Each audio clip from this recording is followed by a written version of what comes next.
The Stonewall riots were a series of riots taking course in New York City over the span of a week in 1969, starting on June 28th. While often viewed as the beginning of the gay rights movement in the United States, this is a reductionist view that does not truly understand the complex and multifaceted historical and social causes and ramifications both precipitating and following the riots. This does not, however, minimize the importance that the riots had, not in creating a gay movement and community, but in bringing awareness of it to the rest of American society.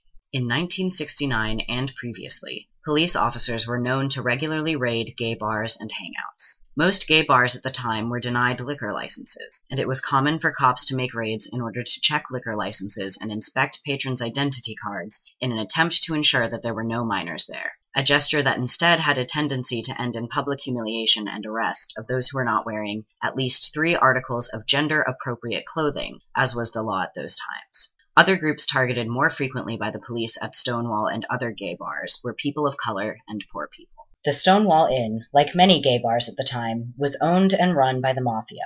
The Mafia had a financial agreement with the local 6th Precinct cops, in which Mafia payoffs made raids less likely and generally ensured that the owners would receive advance notice of any planned raids. However, this time, no warning was given. Martin Duberman informs us in the book Stonewall that, quote, the Bureau of Alcohol, Tobacco, and Firearms had apparently discovered that the liquor bottles used at Stonewall had been hijacked or bootlegged straight out of the distillery. Putting Stonewall under surveillance, BATF had then discovered the bar's corrupt alliance with the 6th Precinct. Thus, when the feds decided to launch a raid on Stonewall, they deliberately kept the local police in the dark until the unavoidable last minute.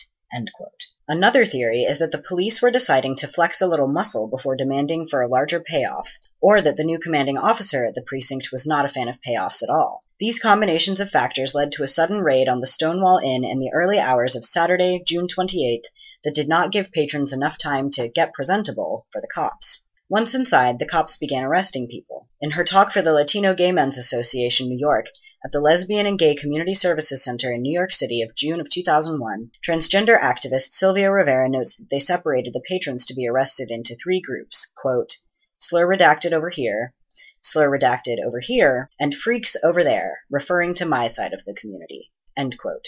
Many people, including Miss Rivera, gathered across from the bar. When prisoners started being led out of the bar, enraged patrons began throwing change at the police, screaming, here's your payoff, you pigs. Sylvia's friend, Tammy Novak, was being arrested, and the cop handling her was shoving her around.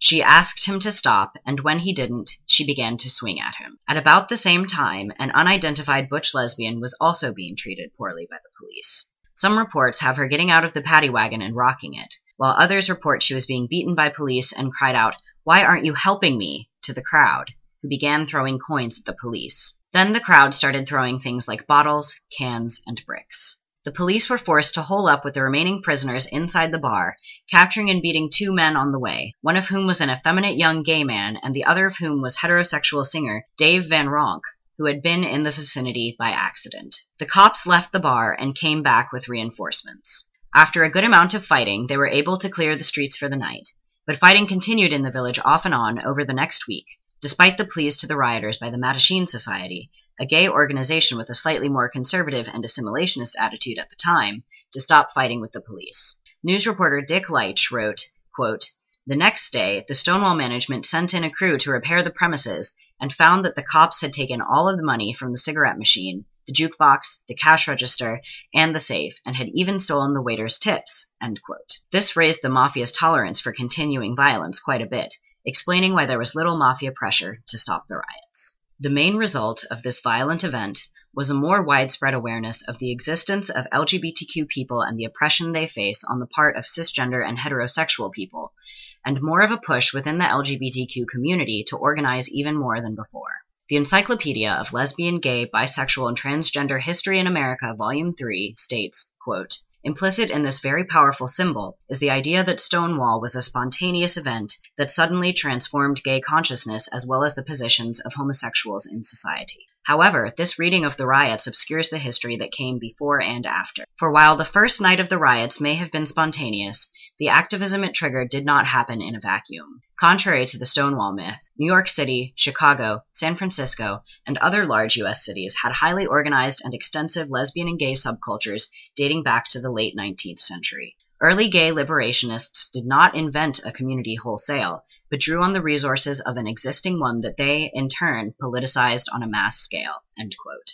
This misapprehension, as well as the common one that trans people had minimal presence in the event, and that attributes all of the movement to cisgender white gay men, is common. In her speech, Sylvia said, quote, "Stonewall has come to symbolize a point of origin for gay rights in the U.S.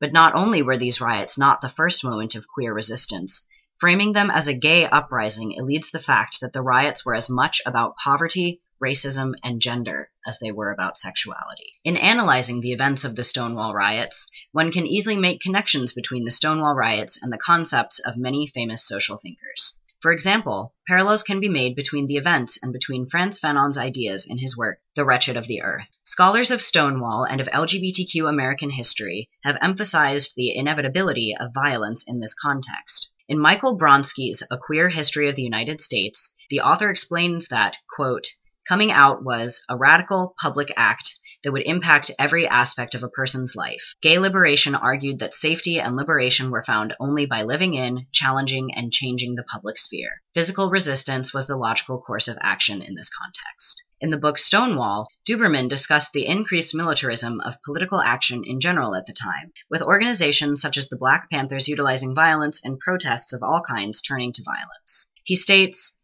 quote, "This fevered escalation gave heart to those on the left who believed that confrontation was a necessary precursor to substantive change. Out of polarization, the argument went, would come realignment. Out of shifts in power, and out of widespread disruption, the first seedlings of a new and better world." End quote. Both of these scholars in this instance seem to corroborate Fanon's assertions that the only response that will work in overthrowing oppression necessitates violence. Because their oppressors, in this instance the police, exerted their power through violence, Fanon would argue that the police exerting the power through violence, playing a role akin to that of a colonizer, taught the LGBTQ population, here analogous to the colonized, that the only tactic that will work to overthrow their oppressors is to use violence in return. He writes of colonists and the colonized, quote, "Their first confrontation was colored by violence, and their cohabitation, or rather the exploitation of the colonized by the colonizer, continued at the point of the bayonet and under cannon fire."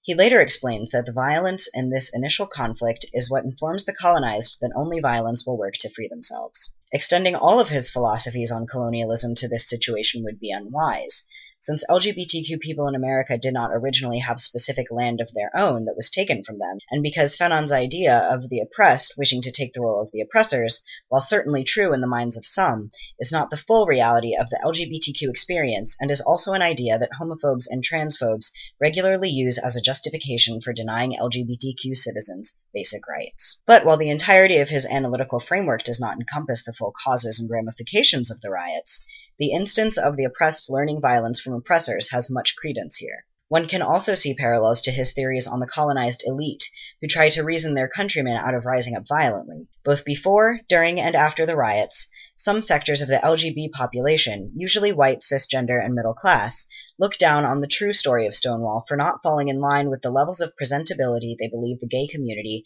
must live up to in order to assimilate into heteronormative society. This can be interpreted as analogous to the colonized intellectual. Fanon says of the colonized intellectual, quote, "But at the start of his cohabitation with the people, the colonized intellectual tends to forget the very purpose of the struggle, the defeat of colonialism. Committed to certain frontline issues, he tends to lose sight of the unity of the movement." End quote. This is very true in regards to the modern gay rights movement, which tends to focus on one frontline issue, marriage equality, and so loses touch with and disregards the purpose of the original struggle, the right for all LGBTQ people to be themselves, whether or not they fall in line with the values of mainstream society. The focus on marriage equality loses sight of the unity of the movement, marginalizing those for whom basic rights to employment, housing, and healthcare predominate over issues of marriage equality. We can now see that there were several factors that led up to the riots. Oppressive laws that discriminated against gender non-conforming people, police that targeted poor people and people of color, hate speech and physical brutality on the part of the police, and an increasingly militant social justice activist community all worked together to create the unique factors necessary for violent protest to erupt at Stonewall in response to violent oppression. The results of the riots were increasing awareness on the part of mainstream society of the oppression LGBTQ people face, increased organization on the part of LGBTQ people, and eventually division within the LGBTQ movement.